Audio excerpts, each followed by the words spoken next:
আজকে খুব সুন্দর একটা কমেন্টসের অ্যান্সার করব। যে কমেন্টস অনেক পুরুষই করে থাকে। বিশেষ করে যারা নববিবাহিত অর্থাৎ সদ্য বিয়ে করছেন এই জাতীয় পুরুষেরই এই এই অভিযোগটা বেশি হয়ে থাকে। তা অভিযোগটা হলো, স্ত্রীর জনিপথ টাইট হলে স্বামীর করণীয় কি? দেশের সাধারণত যে পুরুষ ১ম বিয়ে করে, অর্থাৎ ১ম বিয়ে করে, বিয়ের ১ দিন ২ দিন পরে অনেকেই প্রশ্ন করে থাকেন যে, "ম্যাম, বিয়ে করছি ২ দিন ৩ দিন কিন্তু সহবাসে যাইতে পারছি না। স্ত্রীর জনিপথ অনেক টাইট আছে।" অনেকে ৬ মাস পরেও বলে যে, "৬ মাস বিয়ে করেছি এখনো স্ত্রীর জনিপথ টাইট।" আবার অনেকে ন্যাচারাল ভাবে অ অনেক বয়সেও কিন্তু এটা বলে থাকে যে, "স্ত্রীর জনিপথ টাইট থেকে সহবাসে যাইতে পারি না। আগে ভালো ছিল বাট এখন টাইট হয়ে গেছে। কি করব? এর জন্য কি চিকিৎসা আছে?" আসলে এই যে অভিযোগটা ১ম এই যারা করে থাকেন, আ মানে আ নববিবাহিত যারা, সদ্য বিবাহিত যারা করে থাকেন, তাদের আ আসলে যে ১ম বিয়ে করলো ওখানে তো আসলে ওইভাবে ইউজ হয় না। তারা তো সহবাস করে আসেনি। যে কারণে জনিপথটা স্বাভাবিকভাবেই কিন্তু টাইট থাকে। তারপরে unknown ভাবে বিয়ে, একে অপরকে অনেক চেনে না, জানে না। বিয়ের ১ম তাদের ভিতর সেই একটা ভয় কাজ করে। যে কারণে সেক্স ইচ্ছাটা তাদের ভিতর সেইভাবে আসে না। আর সেক্স ইচ্ছা যদি না আসে, তাহলে তার অর্গাজম হবে না। আর অর্গাজম না হলে তো কামরস আসবে না। তখন তো জায়গাটা এমনি টাইট থাকবে। আবার আ অনেকে ৬ মাস পর্যন্ত যারা বলে থাকেন, অ্যা যে বিয়ে করছি ৬ মাস এখনো জায়গাটা টাইট, এখন কি করব? তো তাদের কিন্তু একই কারণ থেকে থাকে। সাধারণত দেখা যায় যে মানসিক চাপ, ভয়, ওখানে শুষ্কতা, জনিপথের শুষ্কতা, ভ্যাজাইনোমাস অর্থাৎ পেশির টাইটনেস কারণে এই সমস্যাটা হয়ে থাকে। অর্থাৎ জনিপথের ভিতরে যে পেশি থাকে, ওই পেশিটা যদি টাইট থাকে তাহলে এই সমস্যাটা হয়ে থাকে। তো এটা কিন্তু ঠিক হয়ে যায়। একটু ধৈর্য ধারণ করলে এটা ঠিক হয়ে যাবে। তো সেক্ষেত্রে স্বামীর করণীয় কি? মানে স্বামীরা প্রশ্ন করে থাকেন যে করণীয় কি এবং চিকিৎসা আছে কিনা? তো স্বামীর করণীয় হলো ধৈর্য ধারণ করতে হবে এবং সাপোর্ট দিতে হবে। তার উপর প্রেশার ক্রিয়েট করা যাবে না, দোষারোপ করা যাবে না, চাপ দেওয়া যাবে না, তাকে লজ্জা দেওয়া যাবে না। তো ধীরে সুন্দরভাবে আ তাকে সে যেন আপনার থেকে ভয় ভীতি চলে যায়। ভয় না পায়, আপনার প্রতি ভালোবাসা জন্মায়, সেইভাবে আ তার সঙ্গে মিশতে হবে এবং সময় নিতে হবে। আর সর্বোপরি হলো পর্যাপ্ত পরিমাণ ফোরপ্লে করতে হবে। তো স্বামী যখন সহবাসে যাইতে হবে, সহবাসে যাবার পূর্বে স্ত্রীকে পর্যাপ্ত ফোরপ্লে করতে হবে, অর্থাৎ আদর করতে হবে। মহিলাদের কিছু সেনসিটিভ জায়গা থাকে যে জায়গাগুলো আদর করলে মহিলাদের সেক্স উত্তেজনা চলে আসে। কোনো মহিলা দেখা যায় যে ১০ থেকে ১৫ মিনিট সময় লাগে, কোনো মহিলার ৩০ থেকে ৩৫ মিনিটও সময় লাগে। তা সময় নিয়ে তাকে ফোরপ্লে করতে হবে। ফোরপ্লে করলে তখন একটা অর্গাজম হবে এবং কামরস বের হবে। কামরস বের হলে জায়গাটা তখন পিচ্ছিল হবে। আর পিছল হলে তখন স্বাভাবিক সুন্দরভাবে সহবাসে লিপ্ত হওয়া যাবে। তখন জনিপথ আর টাইট মনে হবে না। এবং পর্যাপ্ত লুব্রিকেশন বানাতে হবে। সেক্ষেত্রে যদি টাইট থাকে খুব বেশি পরিমাণ, তো আপনারা বিভিন্ন জেল আছে, অ অ অয়েন্টমেন্ট আছে এবং অ্যালোভেরা জেল, যেটা আবার ন্যাচারাল ভাবে বাসায় যদি অ্যালোভেরা থাকে, গাছ থাকে, তো অ্যালোভেরার একটা চিড়ে এনে ওখান থেকে জেলি বের করে জেলিটা ব্যবহার করতে পারেন।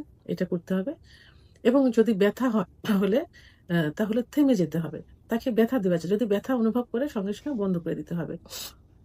তাকে বোঝাতে হবে না সে আ আমার ধৈর্য আছে, আমি তোমাকে ভালোবাসি, আমি জোর করে তোমার সঙ্গে কিছু করব না। তুমি কষ্ট পাও এমনভাবে করব না। তাহলে তার মনের ভিতরে একটা ভয়, সে ভয়টা কিন্তু কেটে যাবে।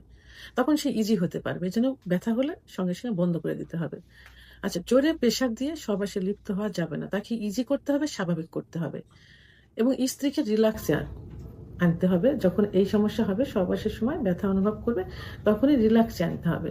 জোরে শ্বাস-প্রশ্বাস নেওয়ার অভ্যাস করতে হবে বা নিতে হবে এবং রুমে যদি আলো থাকে, আলো কমিয়ে দিতে হবে বা বন্ধ করে দিতে হবে। কারণ একটা সংকোচ থাকে, সেই সংকোচের থেকে কিন্তু এটা হয়ে থাকে। মেসেজ করতে হবে এবং ঘনিষ্ঠভাবে মিশতে হবে, কথা বলতে হবে। ক্লাইটোরিস নামক একটা জায়গা আছে, সেই জায়গাটা মেসেজ করতে হবে। যে স্পট জায়গা থেকে ক্লাইটোরিসে যদি লাগাতার মেসেজ বা ঘর্ষণ দেওয়া যায়, তাহলে কিন্তু খুব দ্রুতই অর্গাজম হয়, অর্থাৎ কামরস আসে। আর এই যে জি স্পট জায়গাটা মহিলাদের যোনিপথের ভিতর থেকে ১.৫ থেকে ২ ইঞ্চি, ২ থেকে ২.৫ ইঞ্চি ভিতরে থাকে এবং সেটার অপশনটা থাকে উপরে। অর্থাৎ যোনিপথের উপরে ওয়ালে।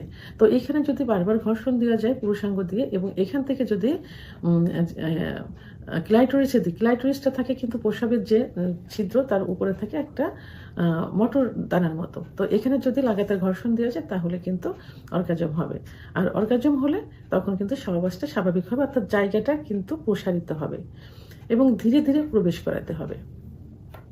তো এখন যে নিয়মগুলো বললাম যে স্বামীর করণীয় কি, স্বামী যদি কোনো স্ত্রীর সঙ্গে এভাবে স্বাভাবিকভাবে লাইফ অর্থাৎ জীবন চালাতে পারে, তার সঙ্গে সঙ্গ দিতে পারে, সময় দিতে পারে, তার যে ভয় থেকে ভয়টা দূর করতে পারে, সে স্ত্রী বুঝবে যে স্বামী তার প্রতি প্লিজড আছে, তাকে পর্যাপ্ত ভালোবাসে এবং তাকে পছন্দ করে, তাহলে কিন্তু সে সহজ স্বাভাবিক হয়ে যাবে এবং তখন কিন্তু খুব দ্রুত অর্গাজম হবে। আর অর্গাজম হলে কিন্তু জায়গাটা এমনি প্রসারিত হবে, অর্থাৎ জায়গাটা ভিজে যাবে, পিছলা হয়ে যাবে। তো এখন ডাক্তারের কাছে কখন যাবেন এর জন্য? এটা তো স্বামীর করণীয়। এখন স্বামী ডাক্তারের কাছে কখন যাবেন? এখন এত কিছু করার পরেও যদি স্ত্রীর যোনিপথ টাইট থেকে থাকে এবং ভিতরে ব্যথা অনুভব করে, জ্বালাপোড়া অনুভব করে, তখন ভাবতে হবে যে তার যোনিপথের ভিতরে যে জরায়ুর যে মুখ থাকে, সার্ভিস থাকে, এই সাইটিস অর্থাৎ ভিতরে ইনফেকশন আছে বা ঘা আছে, অথবা যে কারণে সেখানে ব্যথা পাচ্ছে, ব্যথা পেলে তো অর্গাজম আসবে না, অথবা যদি তার সেক্স হরমোন কমে যায়। পুরুষের যেমন সেক্স হরমোন আছে টেস্টোস্টেরন হরমোন, এই হরমোন কমে গেলে যৌন অক্ষমতা আসে, অর্থাৎ পুরুষের সহবাসের ইচ্ছা হয় না, উত্থান হয় না, সময় হয় না। তো সেই মহিলাদের যে সেক্স হরমোন ইস্ট্রোজেন হরমোন যদি কমে যায় তাহলে তার কিন্তু সহবাসের ইচ্ছা হবে না, অর্গাজম হবে না, জায়গাটা ভিজবে না, জ্বালাপোড়া করবে, ব্যথা অনুভব করবে। অনেক সময় দেখা যায় যে স্বামীর পুরুষাঙ্গ অনেক সময় কিন্তু চুলে যেতে পারে বা ওখানে ঘা মতো হতে পারে। তা ঠিক সেই মুহূর্তে তাকে ডাক্তারের কাছে নিতে হবে। ডাক্তার কিছু পরীক্ষা নিরীক্ষা করবেন এবং লক্ষণ ভেদে তাকে সেক্স হরমোন বাড়ানোর চিকিৎসা দেবেন, তাহলে ঠিক হয়ে যাবে। এটা নিয়ে ঘাবড়ানোর কোনো কারণ নেই। এটা একমাত্র নির্ভর করবে স্বামীর উপরে। স্বামীর করণীয়গুলো করার পরেও যদি সমস্যার সমাধান না হয় তাহলে স্বামীরই করণীয় স্ত্রীকে ডাক্তারের কাছে নেওয়া।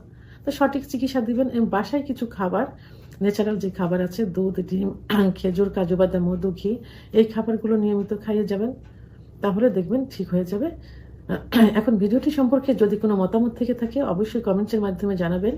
আর ভিডিওটি ভালো লাগলে লাইক, কমেন্ট, সাবস্ক্রাইব করে আমার সঙ্গে থাকুন। আল্লাহ হাফেজ।